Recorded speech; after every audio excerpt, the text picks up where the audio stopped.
Tuhan mulai mengukur. Alkitab mengatakan Tuhan mengukur bait sucinya, memisahkan yang kudus dan yang tidak kudus. Sekali lagi saya dan saudara diingatkan, hiduplah kudus bagi Tuhan. Pilihlah apa yang benar.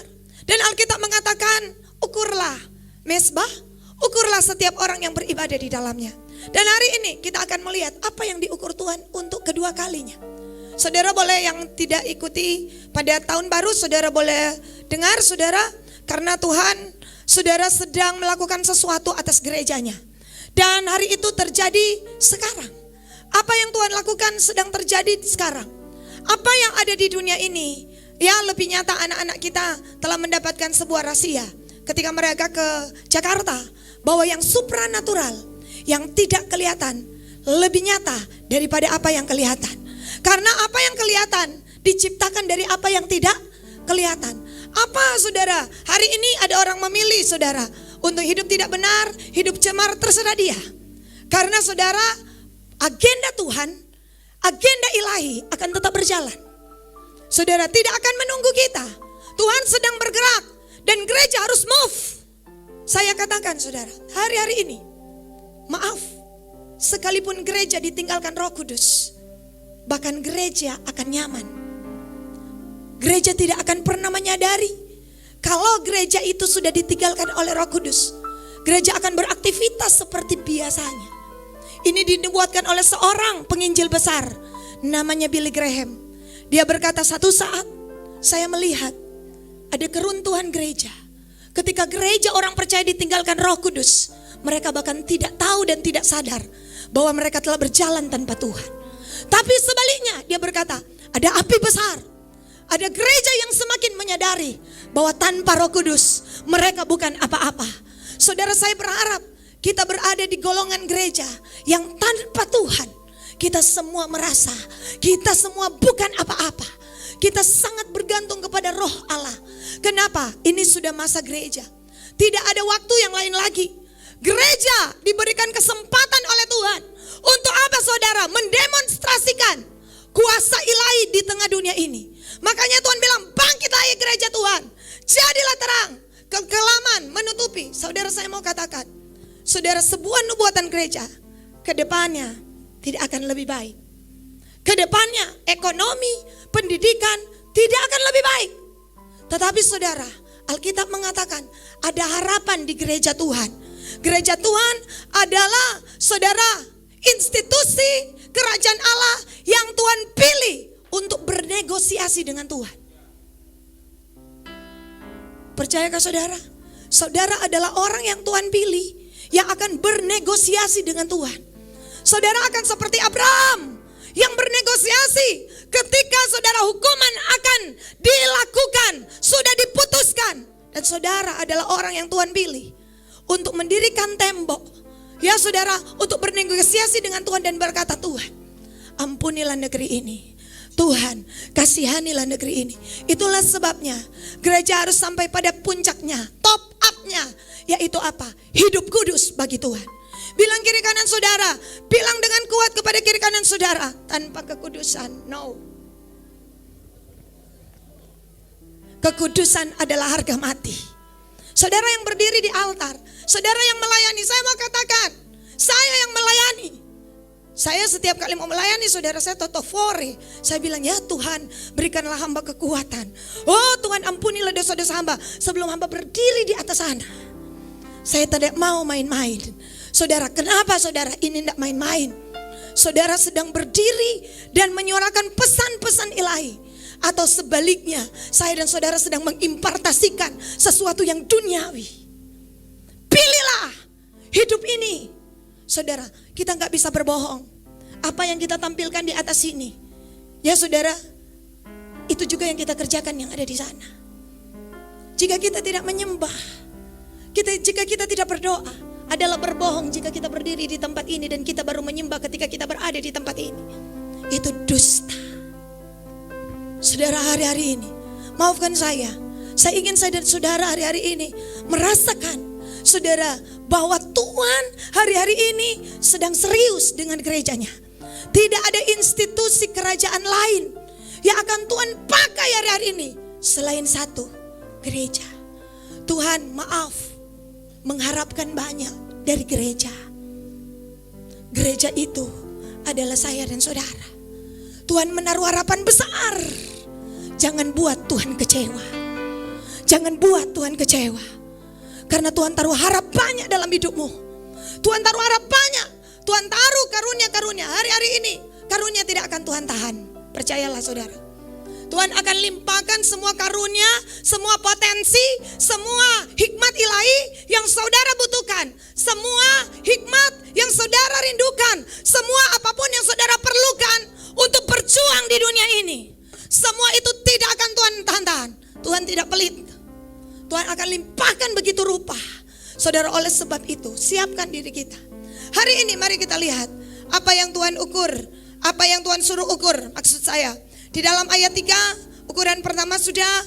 Kemudian kita lihat di dalam Yeskiel 47. Ayatnya yang pertama kita baca bergantian sampai dengan ayatnya yang ke-9. Saya akan mulai. Kemudian ia membawa aku kembali ke pintu bait suci.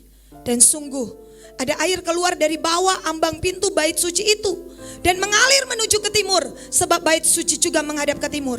Dan air itu mengalir dari bawah bagian samping kanan dari bait suci itu, sebelah selatan mezbah. Ayat 2.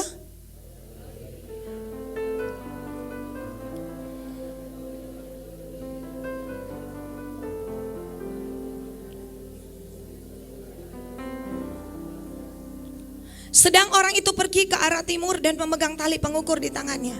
Ia mengukur 1000 hasta dan menyuruh aku masuk ke dalam air itu. Maka dalamnya sampai di pergelangan kaki. Ayat 4.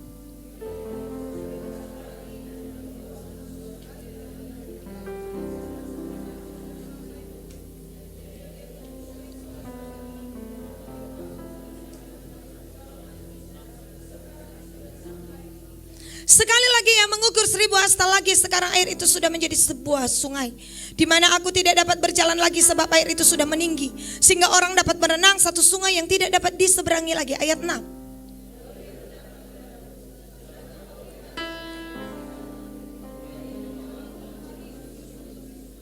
Dalam perjalanan pulang sungguh sepanjang tepi sungai itu ada amat banyak pohon, di sebelah sini dan di sebelah sana. 8.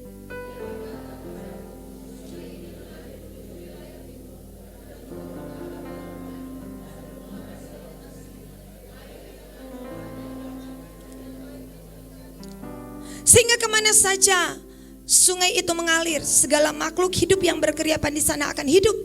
Ikan-ikan akan menjadi sangat banyak, sebab kemana saja air itu sampai, air laut di situ menjadi tawar. Kemana saja sungai itu mengalir, semuanya di sana hidup.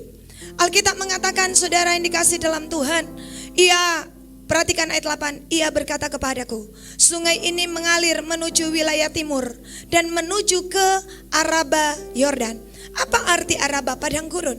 Saudara, padang gurun Yordan dan bermuara di laut asin atau laut mati.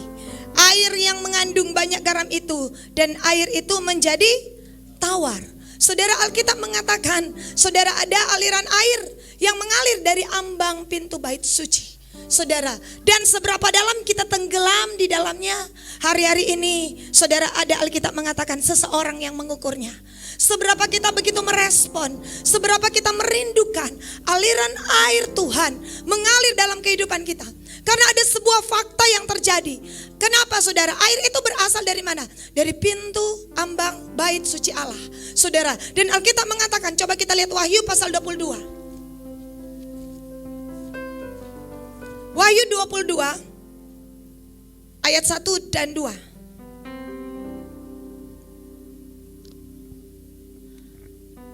Lalu ia menunjukkan kepadaku sungai air kehidupan yang jernih bagaikan kristal dan mengalir keluar dari tahta Allah dan tahta anak domba itu. Di tengah jalan kota itu, yaitu di seberang menyeberang sungai itu, ada pohon kehidupan yang berbuah 12 kali, tiap-tiap bulan sekali. Dan daun pohon itu dipakai untuk menyembuhkan bangsa-bangsa. Saya mau katakan dari mana? Mundur ayat 1. Dari mana aliran air itu? Aliran air itu mengalir, saudara, dari tahta Allah dan tahta anak domba. Kenapa disebut anak domba? Karena anak domba itu telah disembelih Karena anak domba itu bicara tentang pengorbanan Kristus. Anak domba Allah yang telah disembelih. Kristuslah yang menghidupkan kita. Mari kita lihat sebuah kisah bagaimana air itu, saudara ya, dia saudara menghancurkan kematian. Saudara, karena Araba Yordan bicara padang gurun. Laut, saudara yang sudah ke Israel, laut asin itu berarti laut mati. Betul? Tidak ada kehidupan di sana. Dan Alkitab berkata air itu berputar, saudara ya, kembali ke Araba Yordan, menghancurkan kematian. Saudara, membawa kepada kehidupan. Mari kita buka kitab Yosua. Yosua pasalnya yang ketiga. Ayat 15 dan 16.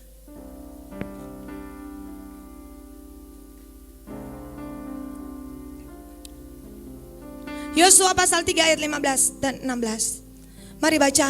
Segera sesudah para pengangkut tabut itu sampai ke sungai Yordan, dan para imam pengangkut tabut itu mencelupkan kakinya ke dalam air di tepi sungai itu. Sungai Yordan itu sebak sampai meluap sepanjang tepinya selama musim menuai. Kemudian ayat 16. Maka berhentilah air itu mengalir.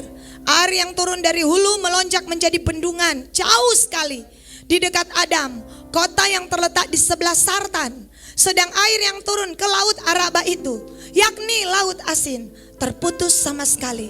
Lalu menyeberanglah bangsa itu di tentangan Yeriko. Saudara, tahan di sini. Alkitab mengatakan ketika para imam yang membawa tabut perjanjian, saudara, mencelupkan kakinya di sungai Yordan itu terbelah. Dan Alkitab mengatakan tidak kebetulan air yang turun dari hulu melonjak menjadi bendungan jauh sekali dekat Adam. Kenapa dikatakan Adam?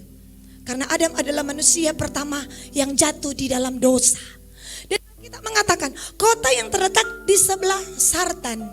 Kalau saudara lihat bahasa aslinya, di sebelah saudara setan. Saudara ya, sedang air yang turun ke laut Araba, yakni laut asin, terputus sama sekali.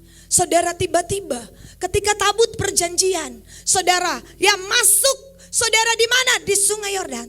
Tiba-tiba saudara, sebuah aliran air, dia balik lagi, seakan-akan balik lagi kepada apa yang namanya dosa pertama kali, apa yang dinamakan kejatuhan manusia.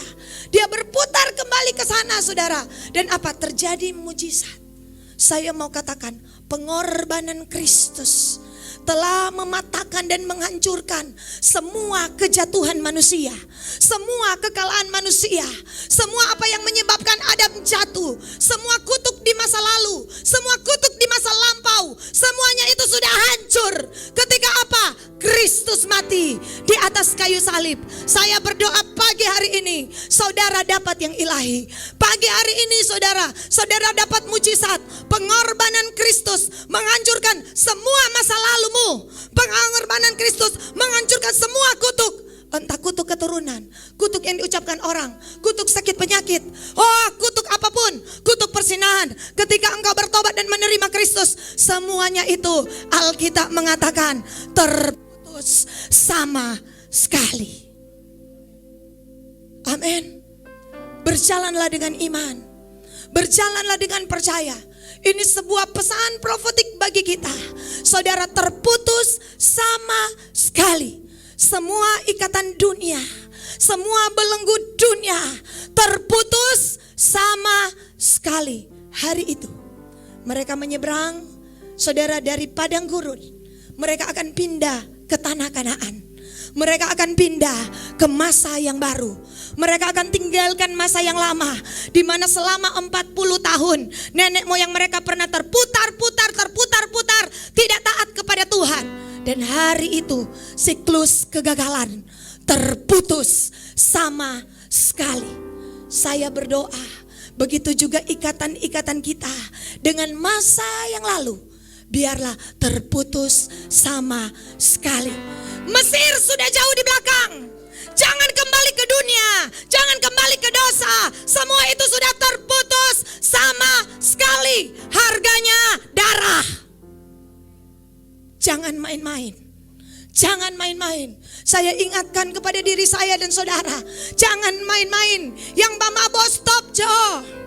Yang pukul istri stop, Jo. Kenapa saudara? Biarkan semua itu terputus sama sekali. Saudara dan saya harus lihat harganya. Darah dari tata anak domba itu keluar air. Menurut saya semua di sorga sempurna kecuali luka itu. Wahyu mengatakan anak domba Allah yang disembelih tetap ada di sana. Saudara, semua tidak ada ratap, tidak ada air mata. Alkitab kan bilang tidak ada perkabungan, yang berpisah akan kembali berjumpa, reuni di kerajaan sorga. Tapi ada satu luka yang tetap dikatakan anak domba yang disembelih. Itulah Kristus. Darahnya membeli tiap-tiap kita, tiap-tiap suku bangsa. Saya ingin saudara di tahun ini, saudara mengerti, saya juga mengerti, ikatan-ikatan kita dengan dunia ini terputus sama sekali. Yang Asap, so boleh berhenti. So boleh berhenti saudara. Oh saudara, hari-hari ini stop sama sekali. Ingatlah pengorbanan Kristus di atas kayu salib. Ya saudara, harus terputus sama sekali. Karena sekarang yang Asap bukan cuma pria, tapi wanita. Ya, dengan kasih Kristus. Saudara ya, Tuhan sedang mengingatkan saya. Dan saudara, selama ada firman, di situ ada kesempatan. Selama ada firman, di situ ada harapan. Saudara, terputus sama sekali. Ya saudara, jangan bilang nenek moyang saya dulu terkutuk, pantas saya begini. Semua itu sudah terputus sama sekali. Terputus sama sekali. Bukan saya yang bilang, Alkitab yang bilang. Hari itu saudara, mereka dalam misi Mission Impossible. Kenapa? Alkitab mengatakan, yuk kita lihat di dalam ayat pertama. Pendeta James tolong saya pakai mic. 1 ayat pasal 3 ayat 1, 2, 3, 4.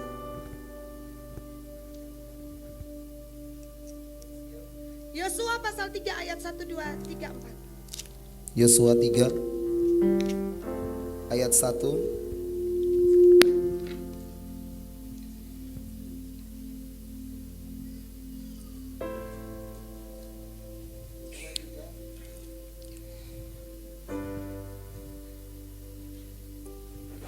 Baca saja pendeta. Yosua 3 ayat 1. Yosua menikmati dunia dan semua orang Israel berangkat dari sini dan sampailah mereka ke sungai Yordan. Maka bermalamlah mereka di sana sebelum menyeberang. Setelah lewat 3 hari malam mengatur pasukan menjalani seluruh perkemahan dan memberi berita kepada bangsa itu, katanya, segera sesudah kamu melihat tabut perjanjian Tuhan Allahmu yang diangkat para imam yang memang suku Lewi, maka kamu harus juga berangkat dari tempatmu dan mengikutinya. Ayat 4.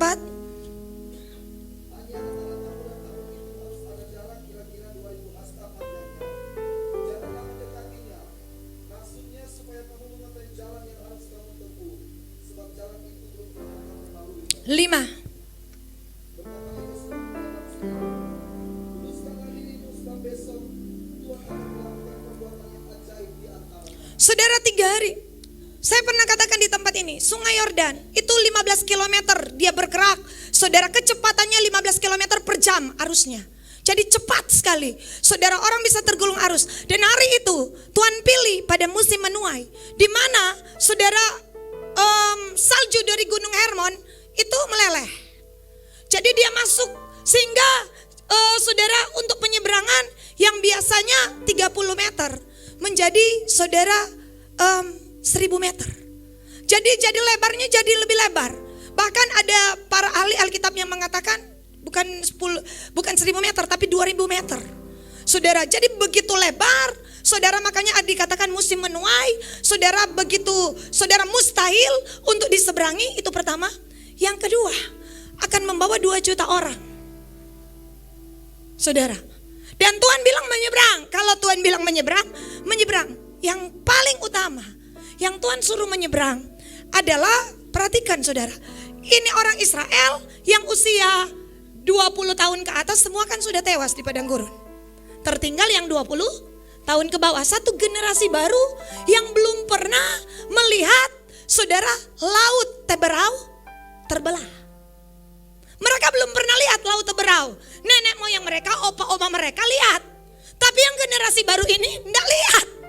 Sekarang mereka mau diminta oleh Yosua untuk menyeberang sesuatu yang belum pernah mereka lihat. Itulah iman. Itulah iman. Generasi ini mendengar bahwa Tuhan Allah Israel pernah menolong orang Israel dari kejaran Mesir dengan membelah Laut Merah. Tapi mereka belum pernah lihat. Hari itu, makanya Tuhan bilang pada Yosua, Yos, kuatkan dan teguhkanlah hatimu. Amin. Kenapa? Karena ketika engkau mulai bicara firman, mungkin yang lain akan meragukan dan berkata, Yos sudah miring. Betul kan? Mari kita menyeberang sungai Yordan. Mau mati tuh orang ini. Mungkin ada ini 2 juta orang, 2 juta pikiran. Saudara, mereka belum pernah lihat. Tapi Tuhan berkata, Yos, perkatakanlah kitab Taurat ini siang dan malam. Tuhan telah menyuruh Yosua untuk mengubah atmosfer ketidakpercayaan dengan perkatakan firman, perkatakan firman, perkatakan firman, sampai semua ketidakpercayaan runtuh. Sampai semua yang namanya kebimbangan, kekhawatiran runtuh. Dia akan bilang, Yosua pasal berapa ini? 1 ayatnya yang ke-8.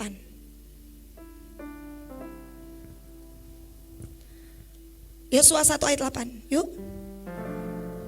Janganlah engkau lupa memperkatakan kitab Taurat ini, tapi renungkanlah itu siang dan malam, supaya engkau bertindak dengan hati-hati sesuai dengan yang tertulis di dalamnya. Ayat 6. Kuatkan dan teguhkanlah hatimu, sebab engkaulah yang akan memimpin bangsa ini memiliki negeri yang kujanjikan. Oh, sebab engkaulah yang akan memimpin. Seorang pemimpin tidak boleh lemah hati, kecil hati, tawar hati. Orang Manado bilang hati kecili. Amin. Katakan bagi pemimpin di kiri kanan saudara, kuatkanlah hatimu. Kalau mau jadi pemimpin, tidak boleh gampang tersinggung. Amin. Saudara, ini 2 juta orang, tidak semua menyeberang sungai Yordan. Yes, siap, gerak. Nah, saudara. Iya kan?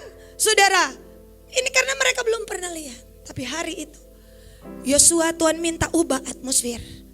Ya, perkatakanlah kitab Taurat ini siang dan malam. Perkatakanlah dan renungkanlah. Renungkanlah, perkatakanlah, perkatakanlah.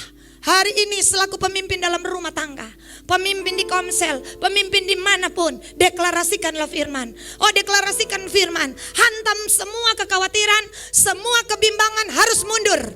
Engkau harus pukul habis sampai ada sebuah iman yang kuat. Saudara, hari itu, saudara, Alkitab bilang dalam Yosua pasal 3, Yosua bangun pagi-pagi, lalu ia dan semua orang Israel berangkat dari Sitim. Maka bermalamlah mereka di sana sebelum menyeberang. 2 bagian A. Setelah lewat 3 hari, saudara, setelah lewat berapa hari? 3 hari. Saya pernah sampaikan ini. Kenapa butuh 3 hari? Tuhan tidak bilang, Tuhan belum bilang. Sebelumnya kalau saudara baca, Tuhan tidak bilang, Yos, begini peraturannya, injak dulu baru sungai terbelah. Belum. Tuhan bilang nanti gimana? Nanti di 3 hari. Saya yakin di 3 hari itu Yosua bertanya, bagaimana menjalankan mission impossible ini? Bagaimana menjalankan sesuatu yang tidak mungkin menjadi mungkin? Saudara, nah makanya Alkitab bilang setelah lewat 3 hari. 3 hari itu Yosua mulai memantau. 3 hari itu Yosua mulai bertanya sampai Tuhan berikan caranya. Hari-hari ini di 2021, engkau dan aku akan mengerjakan sesuatu yang tidak mungkin menjadi mungkin. Mission impossible. Ingat, kalau masuk akal, semua orang di dunia ini boleh bikin. Tapi Tuhan yang kita sembah di atas akal. Amin. Ada yang masuk akal, ada yang di bawah akal, ada yang tidak masuk akal, tapi ada yang di atas akal. Tuhan yang kita sembah adalah Tuhan yang bergerak di atas akal. Itulah yang dinamakan super. Itu yang dinamakan supranatural. Itu yang dikatakan unlimited. Amin. Karena Tuhan yang kita sembah bekerja di atas akal. Haleluya. Amin. Siap-siap mengerjakan yang di atas akal. Amin. Amin. Yang siap-siap lambaikan tangan saudara. Jadilah dalam bisnismu, jadilah dalam pekerjaanmu, jadilah dalam rumah tanggamu. Kita akan mengerjakan yang di atas akal, unlimited, ya beyond human, di atas rata-rata. Karena Allah akan mendemonstrasikan, mempertontonkan kepada dunia ini. Kalau yang di rata-rata Tuhan bilang, ya boleh backing ngoni, ya yang masuk akal ngoni boleh backing. Tapi kalau di atas akal, cuma umat Tuhan yang boleh backing. Amin. Makanya dia suruh, Tuhan suruh, kenapa waktu enggak saudara dan diam-diam, ya 30 meter kan gampang. Tuhan bilang tunggu musim menuai. Tunggu di saat tidak mungkin, baru kalian aku suruh menyeberang. Supaya dunia mendengar. Itulah yang Rahab dengar. Allah kalian telah membelah laut. Dan Allah kalian aku yakin akan sungai. Itulah sebabnya Rahab masuk di saksi-saksi iman. Di Ibrani pasal 11. Itu deretan yang punya iman. Saudara, satu saat di surga ada beberapa orang, dan saya yakin yang akan dimunculkan sebagai saksi-saksi iman. Dan saudara tahu, rata-rata mereka hidup menderita, pernah mengalami penderitaan. Percayalah, mulai dari Habel, mulai dari Nuh, apalagi Abraham, apalagi Yakub. Saudara lihat, tidak ada yang tidak menderita.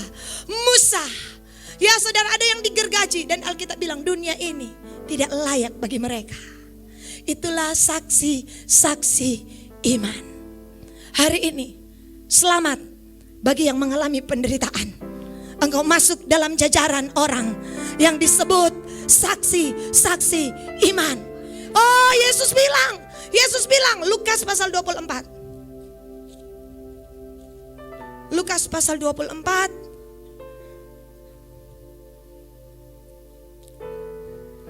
Saya baca ini setiap kali kebangkitan.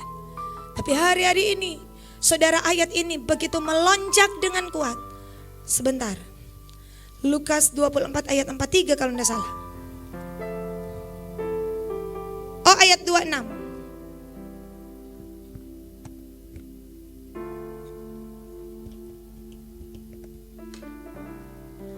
Lukas 24 ayat 26.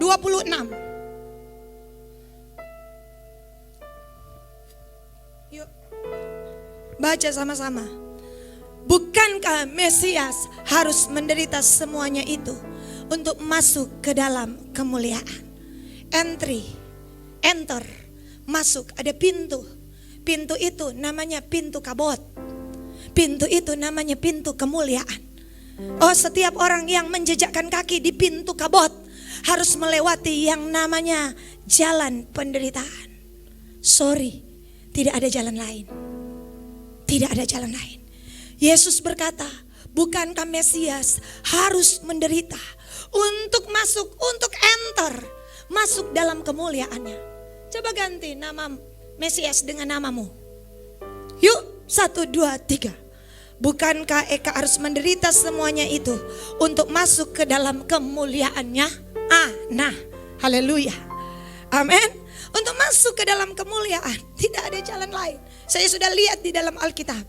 Saudara, jalan itu adalah Yesus bilang jalan sempit bah. Ada 2 jalan, jalan lebar dan jalan sempit. Jalan itu adalah jalan iman. Jalan itu adalah jalan penderitaan. Saudara, jalan yang menderita, Alkitab berkata kita nyanyi kabot, kabot, kabot. Bahkan seringkali kita tidak tahu arti apa yang kita nyanyikan.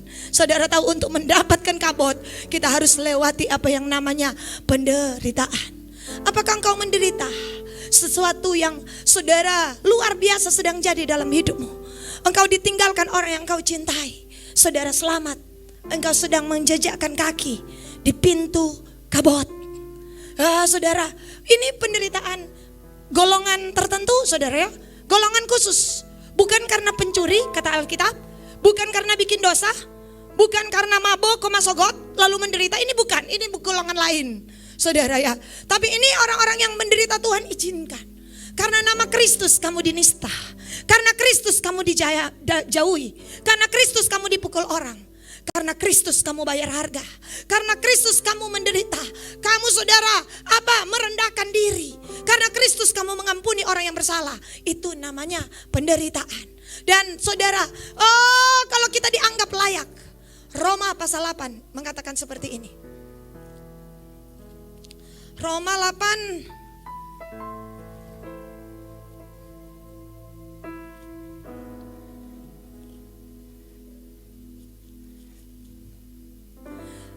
ayat 17.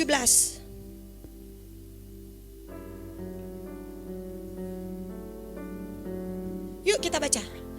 Dan jika kita adalah anak, maka kita juga adalah ahli waris. Mantap. Maksudnya orang-orang yang berhak menerima janji-janji Allah, yang akan menerimanya bersama-sama dengan Kristus, yaitu, jika kita menderita bersama-sama dengan Dia, supaya kita juga dipermuliakan bersama-sama dengan Dia. Semua yang disebut ahli waris, orang-orang, saudara yang disebut anak-anak Allah, adalah orang-orang yang Alkitab bilang, yaitu jika kita menderita bersama-sama dengan Dia, supaya kita juga dipermuliakan bersama-sama dengan Dia. Ya, sekali lagi, penderitaan adalah koin. Saudara, sebatas koin, satu koin, sebelahnya penderitaan, sebelahnya kemuliaan. Alkitab bilang supaya kita juga dipermuliakan bersama-sama dengan Dia. Kita menderita, kita berdoa hari-hari ini dengan tangis air mata untuk keselamatan jiwa-jiwa. Ada sebuah sesak di hati kita. Saudara, selamat, engkau sedang menjejakkan kaki di pintu kabut. Saudara, kita menderita karena kita berbuat yang benar dan orang menganggap kita terlalu radikal. Selamat, kita sedang menderita. Saudara, kenapa saudara? Kita sedang bayar harga untuk apa? Orang-orang seperti inilah yang akan dipermuliakan bersama-sama dengan Kristus. Ambillah bagian dalam penderitaan Kristus. Ketika Tuhan layakkan kita, saudara, itulah yang dikatakan, sekalipun dagingku habis lenyap, namun bagianku, daging dan hatiku harus habis lenyap. Untuk apa? Melihat kemuliaan. Siapa yang bilang ini? Ayub pasalnya yang ke-19.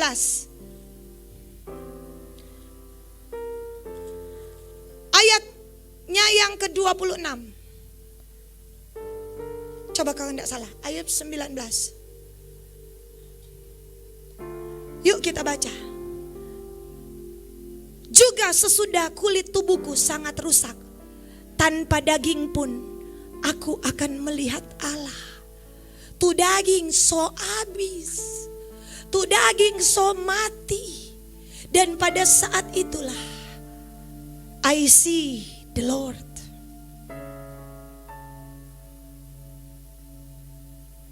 Itulah sebabnya melayani Tuhan, daging perlu dimatikan. Semua yang kedagingan tidak akan mendapat bagian dalam kerajaan Allah. Yesus kan bilang, kenapa? Karena apa? Ini yang ada pujian bilang, sekalipun dagingku dan hatiku pendeta. Bukan cuma daging so habis, hati ini so habis. Ya saudara, sekalipun dagingku dan hatiku habis lenyap. Itu kan seruan daripada Asaf. Saudara lihat ayat 27. Maju Kesya, Ayub 19. Ya, aku sendiri akan melihat memihak kepadaku. Mataku sendiri menyaksikannya. Saudara, dan bukan orang lain. Hati sanubariku merana karena rindu. Ternyata Alkitab bilang mata Ayub sendiri menyaksikan. Mata jasmani, saudara. Saudara, ada mata rohani, ada mata jasmani. Saudara, Alkitab bilang mataku sendiri menyaksikannya. Dia jumpa dalam pengenalan akan Allah, justru dalam penderitaan. Makanya Paulus bilang kerinduanku adalah mengenal Dia, bersekutu dalam penderitaannya dulu. Saudara, dan Ayub sampai kepada merana karena rindu. Pernahkah saudara karena rindu engkau merana? Saudara, tidak makan karena rindu. Betul? Tidak minum karena rindu, ajal tertawa. Saudara, kerinduan yang tidak bisa ditahan. Alkitab berkata, hati sanubariku merana karena rindu. rindu kepada Tuhan. Saudara, dalam penderitaan, saudara, Tuhan akan bawa saya dan saudara. Kita mundur ayat 25. Apa yang Ayub saksikan? Yuk kita mundur ayat 25. Ini dia. Tapi aku tahu penebusku hidup, dan akhirnya ia akan bangkit di atas debu. Saudara, Ayub adalah kitab yang tertua. Saya sudah banyak kali katakan. Tapi Ayub saksikan di tengah kedagingan yang mati. Di situ Ayub saksikan Tuhan Yesus mati di kayu salib. Berarti 6.000 tahun ke depan Ayub sudah tahu kejadiannya. Oh, bahkan hari ketiga Ayub lihat, dia saksikan, saudara, I see the Lord. Dia saksikan Tuhan Yesus bangkit. Ini pewahyuan yang ajaib. Inilah yang namanya kabot. Dia masuk dalam pintu kemuliaan ketika dia hilang semuanya. Dia hilang anaknya, dia hilang hartanya, dia hilang kebergantungan dirinya, dia hilang. Dan saat itulah Tuhan berkarya. Di saat kita berada di dalam titik nol, disitulah saudara, ada yang namanya, saudara, sebelum roh kebangkitan, Alkitab bilang hidup. Sebelum roh kebangkitan itu, Yesus berkata, aku harus mati. Kalau kita ingin melihat kebangkitan besar atas bangsa ini, biar hidup kita dimatikan oleh Tuhan.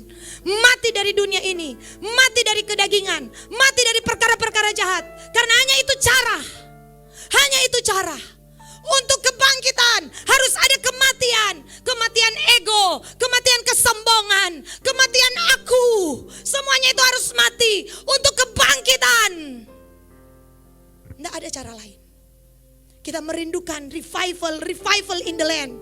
Kita merindukan saudara kebangkitan kehidupan yang besar. Oleh sebab itu, gereja kita Tuhan izinkan menjejakkan kaki di pintu kabot. Ketika Tuhan izinkan kita kehilangan, ketika Tuhan izinkan kematian, karena ada kebangkitan. Ada kebangkitan besar yang akan terjadi, segera terjadi. Dan saya dan saudara harus masuk ke dalamnya. Tidak ada jalan lain. Saudara, hari-hari ini izinkan Tuhan. Mari kita balik lagi, saudara, ke kitab Yosua. Yosua tadi, Alkitab mengatakan selama berapa hari? 3 hari. Yosua bertanya bagaimana ini strategi ya untuk menyeberangi sungai ini. Dan Alkitab mengatakan di dalam ayatnya yang kelima, ayatnya yang ke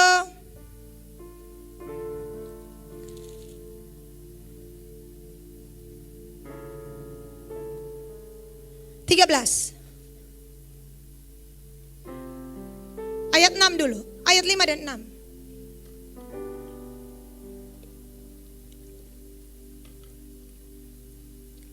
Berkatalah Yosua kepada bangsa itu, kuduskanlah dirimu, sebab besok Tuhan akan melakukan perbuatan yang ajaib di antara kamu. Dan kepada para imam Yosua berkata demikian, angkatlah tabut perjanjian dan menyeberanglah di depan bangsa itu. Maka mereka mengangkat tabut perjanjian dan berjalan di depan bangsa itu. Caranya seperti itu. Pertama, kuduskan jemaat. Pertama, kuduskan hati, kuduskan pikiran. Sebab besok ada perbuatan ajaib. Saya meyakini di tahun 2021 ada perbuatan ajaib. Ada perbuatan ajaib. Kuduskan diri kita, kuduskan hati kita. Alkitab mengatakan, saudara, saat itu yang lebih dahulu harus maju para pengangkut tabut. Dari mana Yosua dapat strategi ini? Setelah 3 hari. Pada 3 hari, 7, 8, 9, kembali kita akan puasa Ester. Saudara, 7, 8, 9. Saudara, selama 3 hari. Saudara, karena sesudah itu ada mission impossible. Sebuah perkara-perkara yang tidak mungkin, yang di atas akal. Amin. Amin. Haleluya. Bilang kiri kanan, 3 hari. 3 hari. Saudara ya, 3 hari. Bersiaplah. Saudara ya, makanlah sampai tanggal 6. Tanggal 6 pas ada undangan, saudara ya. Tanggal 7 yang buka tutup silakan. Yang berpuasa datanglah di tempat ini. Sampai malam ada pujian penyembahan. Yang biasa datang kok, yang biasa datang tengah malam, ada tengah malam. Nanti kita berakhir pada Sabtu.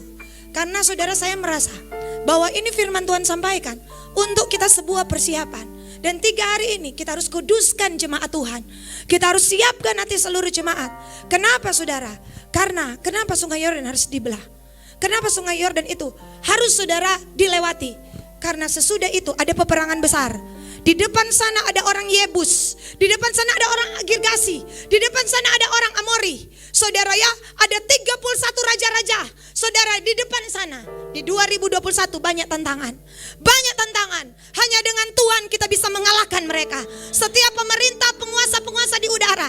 Ya saudara, kita taklukkan semua itu. Dan saudara, Tuhan minta dari sekarang, siapkan dirimu. Siapkan dirimu. Girgasilah. Ya saudara, dan Amorilah, begitu Yebuslah yang menahan semua kekayaan. Dengan apa saudara? Roh-roh keserakahan dan roh pelit. Itu ada di roh Girgasi, Amori. Dialah yang menahan saudara semua kekayaan-kekayaan yang harusnya diuntukkan untuk umat Israel. Termasuk saudara kekayaan rohani. Membuat mata setiap orang tertutup, menjadi buta. Ya saudara, keras hati, sombong. Itulah raja-raja di depan.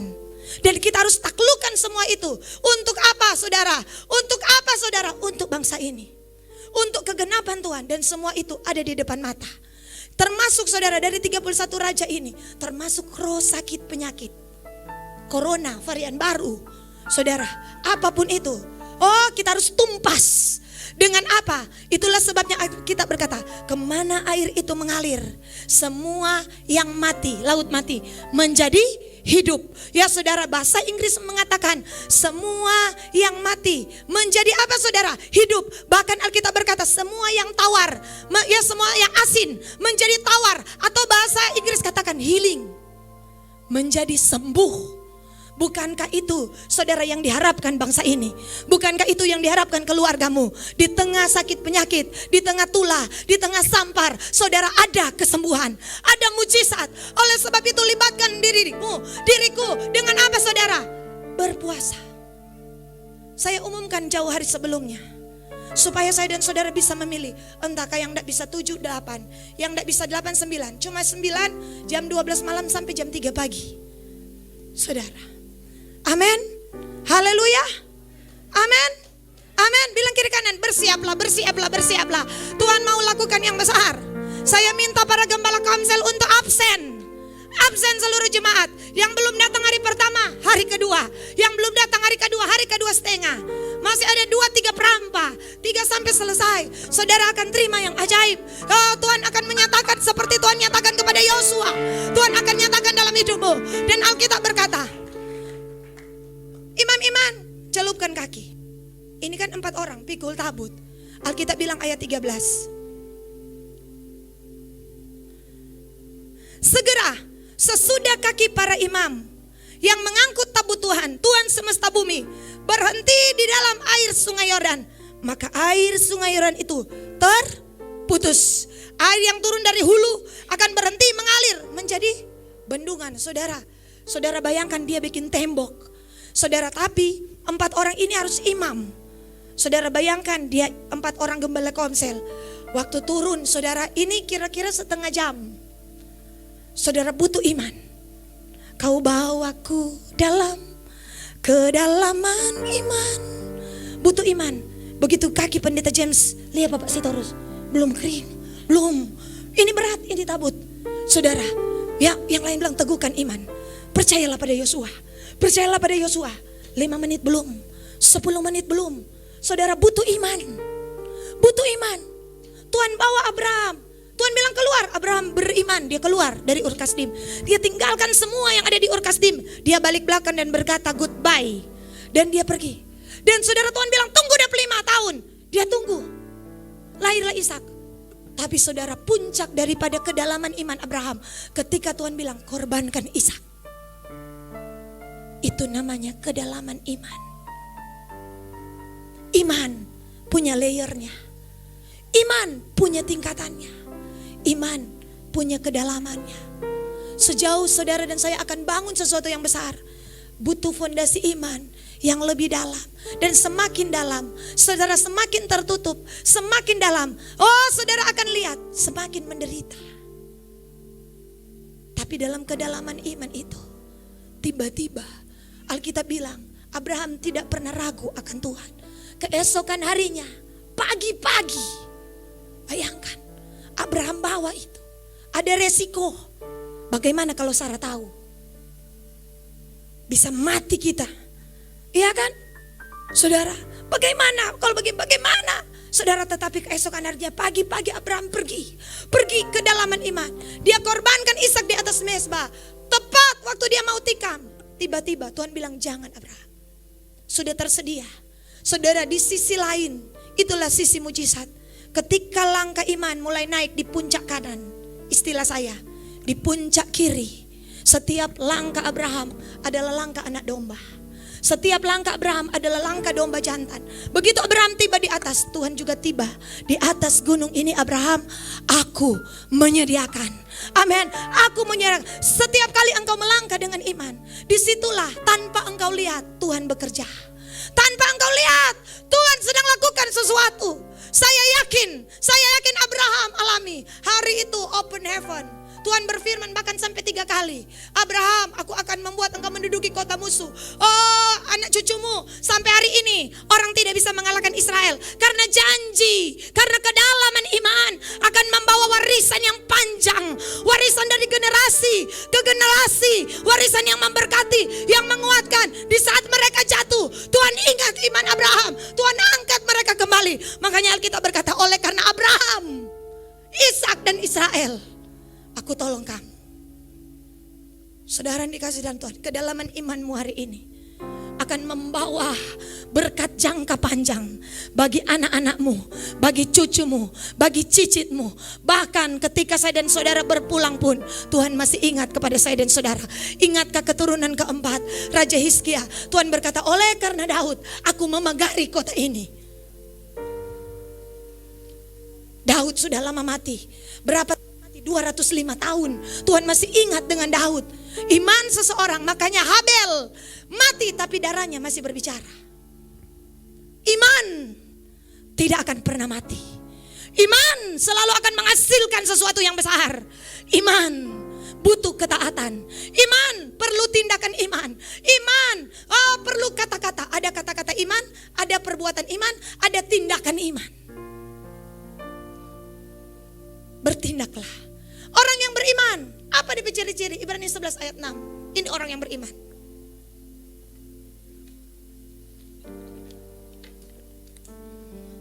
Ibrani 11 ayat 6. Yuk, tetapi tanpa iman tidak mungkin orang berkenan kepada Allah. Sebab barang siapa berpaling kepada Allah, ia harus percaya bahwa Allah ada, dan bahwa Allah memberi upah kepada orang yang sungguh-sungguh mencari Dia. Orang kalau punya iman, ciri-cirinya apa? Sungguh-sungguh. Sungguh-sungguh apa? Mencari Dia. Jangan bilang kita punya iman jika kita tidak mencari Tuhan. Karena Tuhan berikan ciri-ciri. Orang yang punya iman adalah orang yang sungguh-sungguh mencari Dia. Amin. Sediakan waktu kita. Bawa kehidupan kita. Saudara, karena di depan sana ada peperangan besar. Tapi kemenangan sudah Tuhan jamin. Alkitab berkata 4 orang ini tiba-tiba, saudara, berbaliklah itu arus, berbaliklah itu air. Dan Alkitab bilang, sekarang kalian tunggu di situ sampai seluruh rakyat menyeberang. Itulah imam. Ini kami, barisan imamu Tuhan. Bayangkan, saudara, saya belum bisa menafsir berapa lama 4 orang imam ini di sungai sementara yang lain menyeberang. Berapa waktu? Berapa panjang? Mereka harus pikul tabut. Mereka harus bayar harga. Untuk apa? Bangsa ini lewat. Karena setelah lewat semua, baru mereka, saudara, menyeberang. Baru tertutup airnya. Kalau saudara baca di Alkitab. Kalau 2 juta orang, kita sederhanakan 1 juta. Kalau dia menyeberang tiap hari 700.000 atau 200.000 tiap hari. Saudara, berapa lama? 2 minggu kah? 3 minggu kah? Ataukah menurut saudara dalam 1 hari selesai 2 juta menyeberang? Butuh ketahanan. Seorang imam adalah yang berdiri antara hidup dan mati. Seorang imam adalah orang yang siap, tempaan, siap di belakang, yang lain lewat. Saudara ya. Dan Alkitab berkata, jemaat juga kerjasama. Bayangkan mau kasih menyeberang. Kalau yang satu bilang, kita kok sakit puru, nanti esok juta menyeberang. Bayangkan kalau dia mau kerjasama. Apa yang mau terjadi? Yang lain bilang begini, tunggu, tapi domba ini nih mau berjalan. Aduh, bagaimana ini dia? Tapi Alkitab bilang mereka semua menyeberang. Mereka unity. Mereka bersatu. Mereka bersama-sama. Mereka tahu kasih yang ini imam 4 orang masih di situ. Ayo kita satukan hati. Ayo cepat-cepat. Yang lama-lama cepat-cepat. Yang ketinggalan di belakang, ayo nanti kita dukung. Ayo nanti kita tarik. Ayo nanti kita tolak. Bagaimana supaya apa? Semua cepat. Yang tertinggal, jemput pak dia, telepon akang pak dia, ya amin, WA pak dia. Kalau belum SMS, kalau nyandak video call, kalau nyandak pasier di rumah, bilang cepat-cepat, sewaktu menyeberang, anak semua tak tinggal. Ayo, yang sudah muncul hubungi. Amin. Kalau dia delkon lewat FB, kalau dia tolak datang di rumah. Kalau dia kunci pintu, saudara pagi-pagi benar jam 6 pagi. Amin. Amin. Kita bawa semuanya. Ayo cepat. Sebelum ketinggalan. Haleluya. Amin. Yang lain yang sudah mampu, aduh ibu sudah mampu bertamu, berdoa. Supaya ketika tim PKS pergi, ya ada yang berdoa, Tuhan semoga dia ada di rumah Tuhan. Jam apa dia Tuhan. Supaya Tuhan hari Minggu dia datang Tuhan. Begitu, amin. Kita saling unity. Kita topang dia. Amin. Jangan saudara bilang, kayak pengamar datang. Ya sekalian juga 2022. Dia langsung pulang, kita kok tersinggung dengan tuh ibu tadi yang pakai baju merah. Bawa mereka. Sekalipun ya, hati gembala Komsel so jengkel sekali. Amin. Tapi milikilah hati imam. Ya, saudara imam. Ya, saudara untuk menyeberang. Dan hari itu Yosua bilang, ayo batu-batu kumpul dari sungai ini. Dirikan 12 batu. Di mana? Sungai Yordan. Sebab di tempat kematian, justru di situ ada mujizat. Di situ ada pengharapan. Di situ ada kekuatan. Dan dia ambil juga, dirikan di seberang. Untuk apa? Sebagai tanda peringatan bahwa Tuhan yang Israel sembah adalah Tuhan yang hidup. Setiap kali melihat tanda itu adalah tanda ajaib. Tetapi saudara terus move.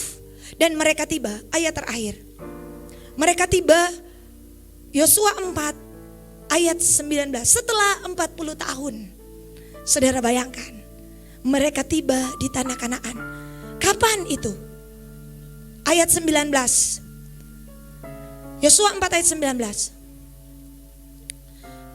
Bangsa itu telah keluar dari sungai Yordan pada tanggal 10 bulan pertama. Perhatikan, pada tanggal 10 bulan pertama. Pada tanggal berapa? 10 bulan pertama. Menjadi permulaan setiap bulan. Pada bulan pertama tanggal 10. Waktu mereka keluar dari Mesir tanggal berapa? Yuk kita lihat. Keluaran pasal 12 ayat 1, 2 dan 3. Berfirmanlah Tuhan kepada Musa dan Harun di tanah Mesir. Ayat 2. Bulan ini akan menjadi permulaan segala bulan bagimu. Yang kemarin berarti ini bulan yang pertama. Menjadi bulan pertama bagimu tiap-tiap tahun. Ayat 3. Katakanlah kepada segenapnya, pada tanggal 10 bulan ini, ambillah masing-masing seekor anak domba. Menurut kaum keluarga seekor anak domba untuk tiap-tiap rumah tangga. Pada hari ke-14 mereka sembelih, hari itu mereka keluar. Pada tanggal 10 bulan itu, 40 tahun yang lalu, mereka keluar dari tanah Mesir. Dan tepat pada bulan yang pertama, pada saat Paskah, mereka tiba di tanah yang baru. Mereka keluar dari Mesir karena Kristus.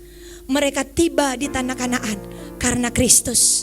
Kita keluar dari tahun 2020 dengan penuh kemurahan karena Kristus. Dan kita akan tiba kepada apa yang Tuhan rancangkan di tahun 2021 karena Kristus.